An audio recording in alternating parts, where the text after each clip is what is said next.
सो या second part of the video. So बात कर रहे थे फिट बैंक फाइनेंशियल्स की। सो इनका भी अपडेट आ चुका है। So they have grown around AM की ग्रोथ हुई है अराउंड 34% 35% के आसपास एएम की ग्रोथ है। आपकी बात करूं अगर मैं गोल्ड एएम की, तो that has grown by around 72%, और आपका जो मॉर्गेज है that has grown by around 14%। तो थोड़ा सा बैकग्राउंड समझा देता हूँ। सो the business was having a bad quality assets. सो या इनका जो ये बिजनेस है, so they have rebuilt it. सो पहले ये इनका अनसिक्योर्ड पार्ट ऑफ बिजनेस था, जहाँ पे जो है प्रॉब्लम्स आ रही थी एसेट क्वालिटी की। सो वहाँ उस पॉइंट से लेके अब इन्होंने जो है पिवट कर लिया and they have shifted towards entirely secured book. So इनके पास अब दो ही सेगमेंट्स है entirely secured. First is LAP and second is your gold loan. So LAP में भी आपके दो सेगमेंट्स है, one is your small ticket LAP loans and आपका मीडियम टिकट लैप लोन्स। इसमें आपका एक होम लोन्स भी आता है that comes under your small ticket. So इनका 7 लाख से अप टू 35 लाख रुपीज का इस comes under small ticket and 35 lakh से around 3 crore comes under your medium ticket. अब मैं बात करूं, आपकी 72% की ग्रोथ है आपकी Q1 over Q1 in terms of gold AUM, and आपका 14% की आपकी ग्रोथ है in terms of your lap loans Q1 over Q1।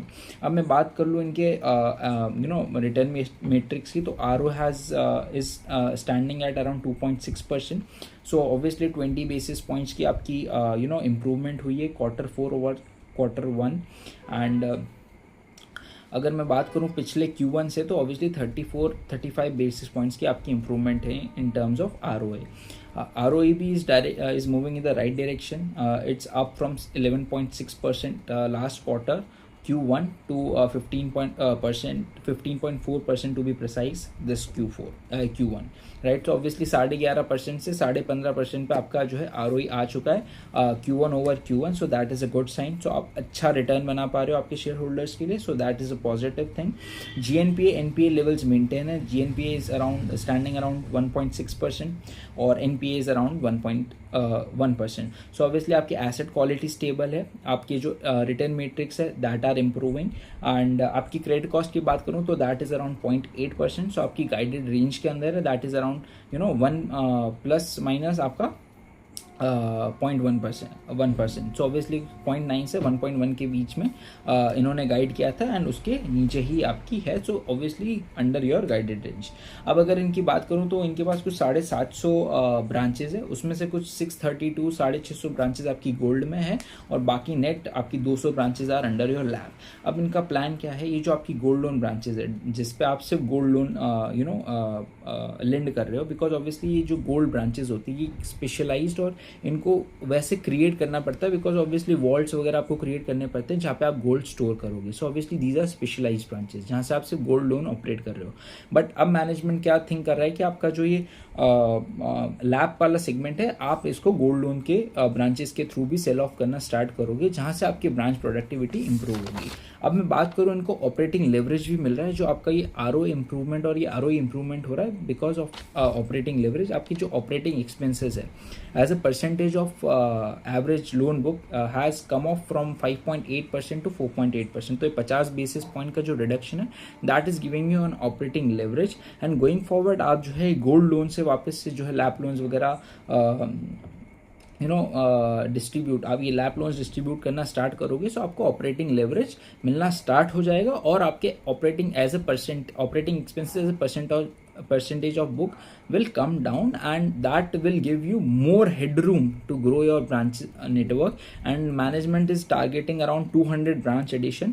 कुछ 150 ब्रांच इन्होंने पिछले साल ऐड करी। अब ये 200 ब्रांचेज है ये अगले 3 क्वार्टर्स में ऐड करने वाले। So obviously branch addition is good over 750 branches that they currently have. अब इनकी जो 3 सेगमेंट्स है इनमें ग्रोथ प्लान्स क्या है। सो आपका गोल्ड AUM की अगर मैं बात करूँ, so they are targeting around 20 to 25% का AUM ग्रोथ, अगर आपके प्राइसेस स्टेबल रहते हैं। अगर आपके प्राइसेस इंप्रूव होते तो ऑब्वियसली ऑफ गोल्ड, सो आप ज़्यादा रेट से ग्रो कर पाओगे, बिकॉज ऑब्वियसली टनेज इंप्रूव करे बिना आप जो है ज़्यादा लोन्स दे पाओगे on your gold price increase. अब मैं बात करूँ दूसरा मीडियम टिकट साइज में, इनको यहाँ पे थोड़ा सा कॉम्पिटेटिव प्रेशर फील हो रहा है एंड यहाँ पे थोड़ा सा यील्ड्स में भी प्रेशर है।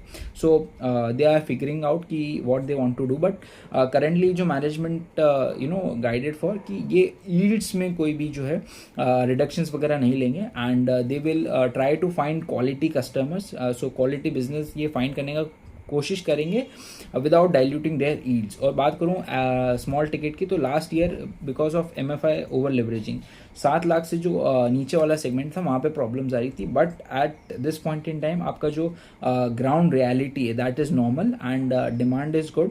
कोई प्रॉब्लम नहीं है because this of this Iran and US war.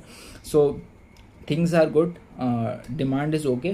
So gold loan 20 से 25% से ग्रो करेंगे और जो आपका ये लैप लोन्स है that they are targeting to grow at around 15 to 20%, right. And basis और जो भी आपके मैक्रो होंगे और जो माइक्रोज होंगे उसके बेसिस पे कभी हो सकता है कि आपकी स्मॉल टिकट में ज़्यादा ग्रोथ आ जाए और कभी हो सकता है कि मीडियम टिकट में ज़्यादा ग्रोथ आ जाए, जो डिपेंडिंग ऑन दी कंडीशन जो सिनेरियोज ग्राउंड पे उसके बेसिस पे ये ग्रो करने की ट्राई करेंगे। अब मैं बात करूँ इनका RBI ने कुछ रेगुलेशंस चेंजेस किए in terms of gold loans. So obviously कुछ 3-4 पॉइंटर्स है, दो मैं आपके साथ डिस्कस कर लेता हूँ। सो सबसे पहला है कि आपका जो गोल्ड लोन्स पे जो LTVs है, सो अब इसके जो नॉर्म्स है उसको और स्ट्रिक्टर कर दिया। सो पहले क्या होता था, फॉर एग्जांपल अगर मैं 1 लाख का गोल्ड लेंड इनको मॉर्गेज किया तो जो ये आपके NBFCs थे ये मेरे को 75 या 85 to be precise for smaller ticket loans, वो मेरे को 85% of that particular gold value ये मेरे को लेंड कर देते थे एंड पूरा अपफ्रंट 85% मेरे को लेंड हो जाता था। तो 85,000 मेरे बैंक अकाउंट में आ जाते थे और एक साथ जब मैं 6 महीने या साल भर बाद आफ्टर 1 ईयर मैं उस पर्टिकुलर 85,000 पे मेरा जो भी इंटरेस्ट कॉस्ट है, फॉर एग्जांपल अगर मैं 10,000 रुपीज़ का एक इंटरेस्ट रेट पकड़ लेता हूँ तो 8,500 रुपये प्लस 85,000 का जो है पेमेंट में एक साथ जाके डिपॉजिट करके मेरा गोल्ड वापस लेके आ सकता था। बट अब क्या होगा, ये जो आपका पहले LTV जो 85% थे इसमें आप इंटरेस्ट का कॉम्पोनेंट ऐड नहीं कर रहे थे। सो अब क्या होगा, ये जो 85% का जो ब्रैकेट है या जो आपकी लिमिट है इसमें आपको अब ये इंटरेस्ट का कॉम्पोनेंट भी ऐड करना पड़ेगा। सो आपका जो जो लोन्स आप दे पाओगे उसका जो अमाउंट है, द प्रोपोर्शन है वो कम हो जाएगा। तो 85% में आप अगर इंटरेस्ट कॉस्ट भी ऐड कर दोगे सो ऑब्वियसली आपका जो प्रोपोर्शन बचेगा जो आप लैंड कर पाओगे वो रिड्यूस हो जाएगा। सो ऑब्वियसली टू अब आपके क्लाइंट्स का या कंज्यूमर्स का जो है आपका बेनिफिट हो, they are able to get more loans. तो अब वो क्या करेंगे, जो आपका ये पूरा साल भर का जो इंटरेस्ट कंपोनेंट उसमें ऐड हो रहा था LTVs में, that is loan to value ratio, so वो 85% में अगर आपका बड़ा कंपोनेंट इंटरेस्ट का आ रहा था तो that will not benefit your customers. तो अब ये क्या करेंगे, they will shift towards monthly या क्वार्टरली पेमेंट्स और या हाफ ईयरली पेमेंट, जिसकी वजह से आपके कंज्यूमर को ज़्यादा अमाउंट ऑफ लोन जो है मिल पाए। सो अब होगा क्या गोइंग फॉरवर्ड, ये पहले तो ट्रांजिशन में कुछ हैम्पर पेमेंट, जैसे फॉर एग्जांपल अगर मैंने लिया एंड मैं को जब पता था कि मैं आफ्टर ईयर पे करूँगा, अब फॉर एग्जांपल मुझे हर मंथली पे करना पड़ेगा, सो ऑब्वियसली उसमें कुछ प्रॉब्लम आ सकती है। तो आपकी एसेट क्वालिटी थोड़ी सी हैम्पर हो सकती है eight this point in time, ठीक है। सो वो मैनेजमेंट ने बोला है कि आपकी एसेट क्वालिटी हैम्पर हो सकती है, बट कोई प्रॉब्लम नहीं है because gold is a highly liquid asset. So कभी भी जो है वो सेल ऑफ करके अपना पैसा रिकवर कर सकते हैं। सो एसेट क्वालिटी थोड़ी सी खराब हो सकती है going forward in the next 2-3 quarters, but that will not affect the actual asset quality, बस अकाउंटिंग टर्म्स में that will hamper the quality 1+ और 30+ DPD, ठीक है। उसके बाद बात करूँ मैं कुछ को लेंडिंग टर्म्स में भी चेंजेस आए पॉलिसीज और गाइडलाइंस में। सो आपका जो एक को लेंडिंग बिजनेस है इनका कुछ around 31% of the entire AUM is coming from को लेंडिंग। सो वो पर्टिकुलर सेगमेंट में थोड़ा सा स्लो डाउन आ सकता है जब तक सारी NBFCs बैंक जो है इस पर्टिकुलर पॉलिसीज गाइडलाइंस पे जो है अपना ट्रांजिशन करे, तब तक हो सकता है कि आपकी स्लो डाउन परसिस्ट कर सकता है।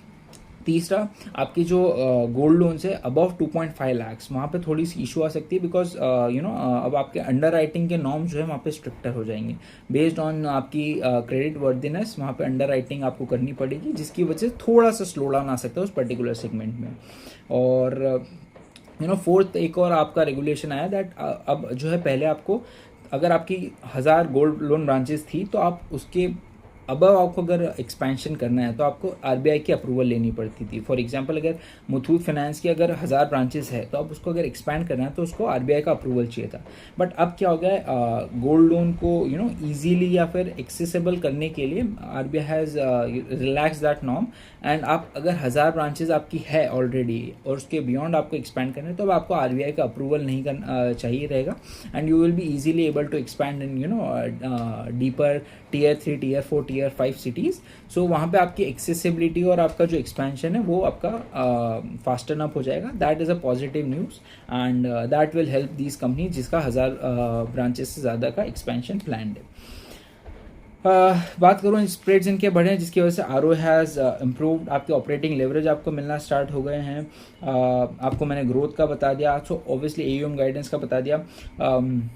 आरओए और आरओई दोनों इसी रेंज में they will be able to maintain. 2.6% का आरओए और आपका आरओई 15-16% के आसपास they will able to maintain. Credit cost आपकी वही 0.9 से 1.1%। गोइंग फॉरवर्ड हो सकता है थोड़ा सा इशू आया आपके एसेट क्वालिटी में, but that will not have any problem on asset quality.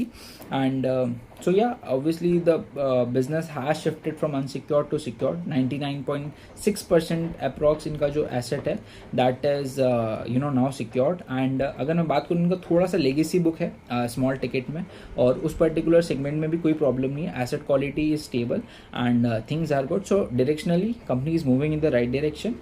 and अब अगर ये कंटिन्यूसली एग्जीक्यूट कर पाती है, ऑपरेटिंग लेवरेज इनको मिल पाता है, सो ऑब्वियसली इसकी भी री रेटिंग पॉसिबल है। But obviously there are many NBFCs that are growing much at a much faster pace than the particular company. इनका तो एयूएम इज अराउंड 21,000 करोड़ का, एंड गोल्ड इज 53% और 47% इज कमिंग फ्रॉम मॉर्टगेज। तो 21,000 की loan book ये जो है around 20% के आसपास टारगेट कर रहे हैं ग्रो करने का। But they are much larger NBFCs जो इनसे अच्छे रेट से ग्रो कर पा रहे हैं, and they are growing at a much faster pace and with a stable asset quality. So obviously rerating possible है, but if I have to choose another NBFC, so I have an option, right? So अगर मैं बात करूँ results की, तो results are good. Directionally आपके returns on asset and returns on equity जो है इम्प्रूव हो रहे हैं, आपके स्प्रेड्स जो है वो इम्प्रूव हो रहे हैं। And going forward if you are able to sustain this particular kind of growth, then yeah, it's a good bit, and things are going in the right direction for Fit Financials. So obviously वो जो particular आपका जो asset quality जहाँ पे ख़राब हुई थी आपकी, and वहाँ से आपने rebuild किया है towards secured, so the base is favorable for you, है ना। आपका जो पुराना base है that is having the entire secured portfolio. So बात करूँ अगर मेरे पास दूसरी कंपनी से, तो I will avoid Fit Financials because obviously 35% की growth आपने करी, and अब आप जो है 20% के आसपास टारगेट कर रहे हो। सो अगर ये गाइडेंस देते कि they will be able to grow at a 30 to 35% kind of growth, so तब मैं और इंटरेस्टेड होता। बट ठीक है, nevertheless things are good, and यही अपडेट था फिट बैंक फाइनेंशियल्स पे। कोई भी डाउट हो, if you have any, please free to comment, and मैं एज सुन एज पॉसिबल उसका जवाब देने का ट्राई करूँगा। Till then bye and take care.